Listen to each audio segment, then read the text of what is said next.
Guys, if you're doing it all from working out consistently, tracking your macros, but you're still not seeing the results that you want, it could have to do with your metabolic flexibility. Lumen is here to help. Lumen is the world's first handheld metabolic coach with just one breath, first thing in the morning.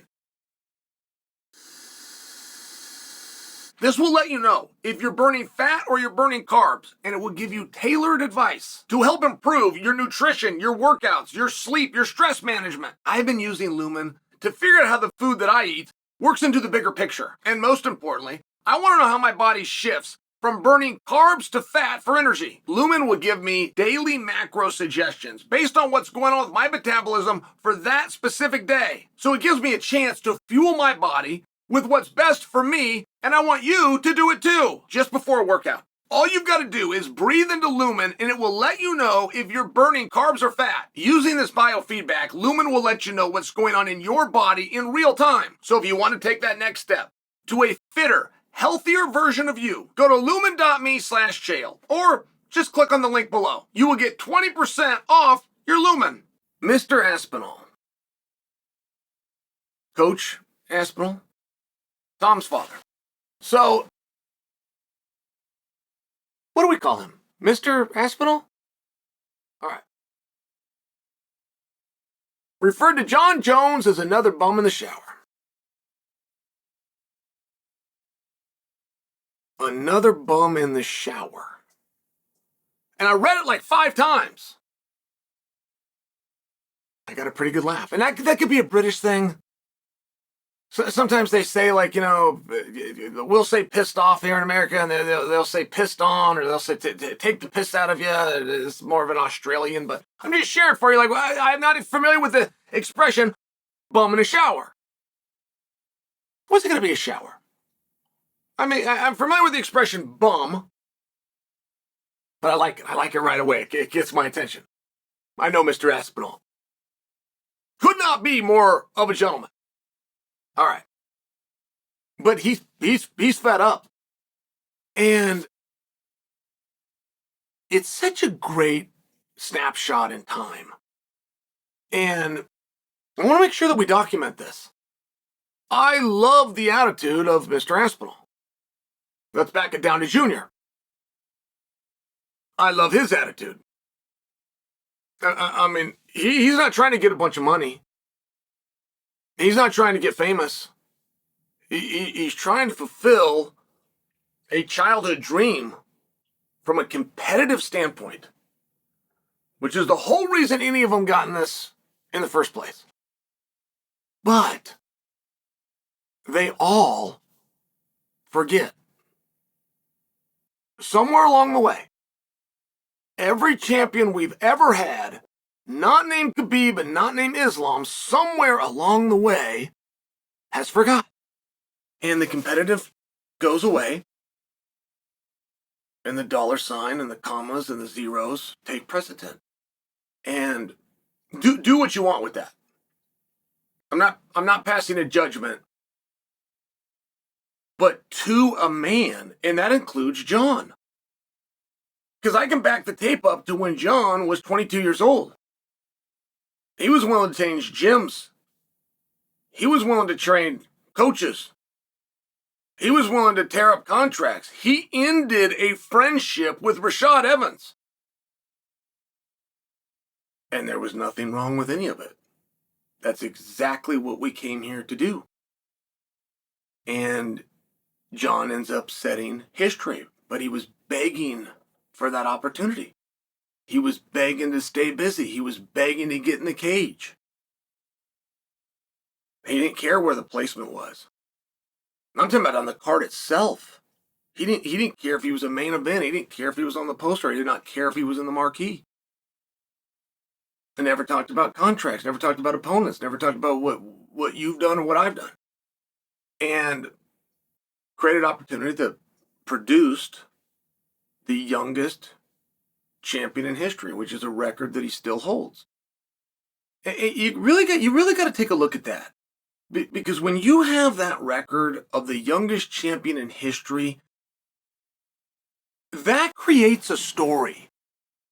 I mean, that automatically creates a story of the best first, the youngest, when the reality is an opportunity that got presented at a younger age that other people were given the same opportunity. So I'm just sharing for you, like as you go through the Jon story, there was a lot of real positive things that aligned with some really phenomenal skills. But there was also a hunger and a desire. And that's who Jon truly is.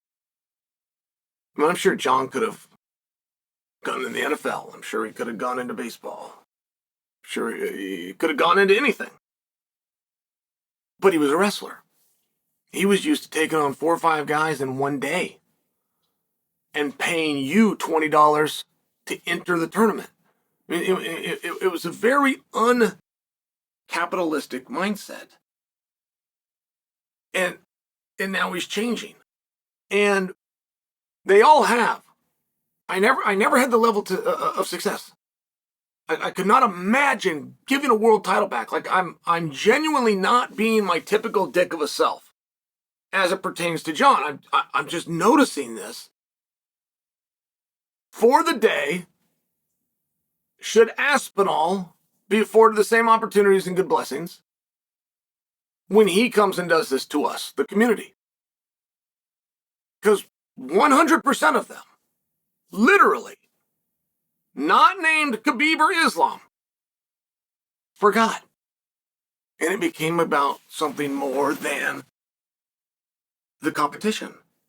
And where does that go?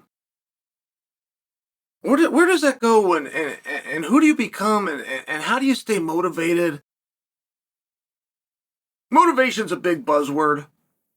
Motivation gets its ass kicked by discipline 100% of the time, but now you have Jon Jones, who, again, if I was to go back, 23 years old, youngest champion ever. Mike Tyson knocked out Larry Holmes. What was Mike Tyson? Was 19? But that was the heavyweight class. Jon was in the light heavyweight class. And this was big news, man. This was front page of Sports Center. This was front page of Sports Illustrated. And I remember Jon having back-to-back fights. They were coming very fast. It was one of the ways that he got over and got afforded the opportunity and got in there with Shogun in the first place. Something was going on with Rashad. I mean, I'm going back a lot of years, and this is off the top of my head.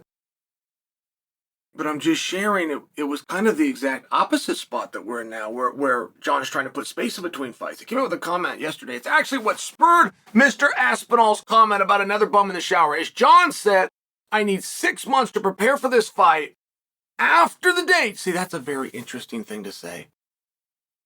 I need 6 months to prepare from the fight. Okay, but 6 months from when? 6 months from birth? 6 months from Tuesday? 6 months from your last fight? Like, when does the 6-month clock start? And by the way, aside from the apex, you got to play the venue game like everybody else. There's no promoter sitting on a stack of venues.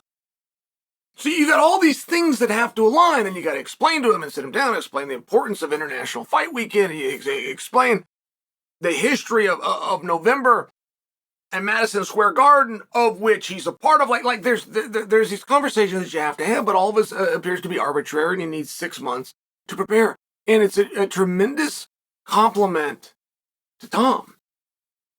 I will tell you, I got more street cred. Where I would just be walking around town, I had more people coming up to me. I got more street cred in the same 2 weeks. Rampage Jackson publicly turned a fight down against me. And so did Jon Jones. I never had to fight either of them. Jon called me the biggest mistake that he could make would be to take a fight with Chael Sonnen. I think that was Greg Jackson's comment. Rampage said that I would just take him down and hold him there. And therefore, it'd be a boring fight, and he's not going to do it. But either way, I did not throw a single punch, and I will just tell you, like literally, my life changed. The way people would treat me, the way people would talk to me, I couldn't figure it out. What's the big deal? And I can't help but feel that way. Isn't that what Jon's doing, at least to a degree? For Jon to come out and say that he needs 6 months from the date that the contracts are signed. Is that professional? Maybe. Is that good, solid sport where you sit down, you're being strategic with your career? You sit down with your coaches and trainers, you look at what you're up against, which is the biggest body, the single biggest body that Jon will ever face. Like, there is good reason for Jon to be apprehensive. But isn't there a concession there? I mean, isn't that what this whole sport is about? It's not just who can beat who. It's about who can beat who under the unified rules at an agreed upon weight class on a specific date. Isn't it a concession to say I would need 6 months to prepare for this guy? Well, what if you only have 4? Can you not beat the guy?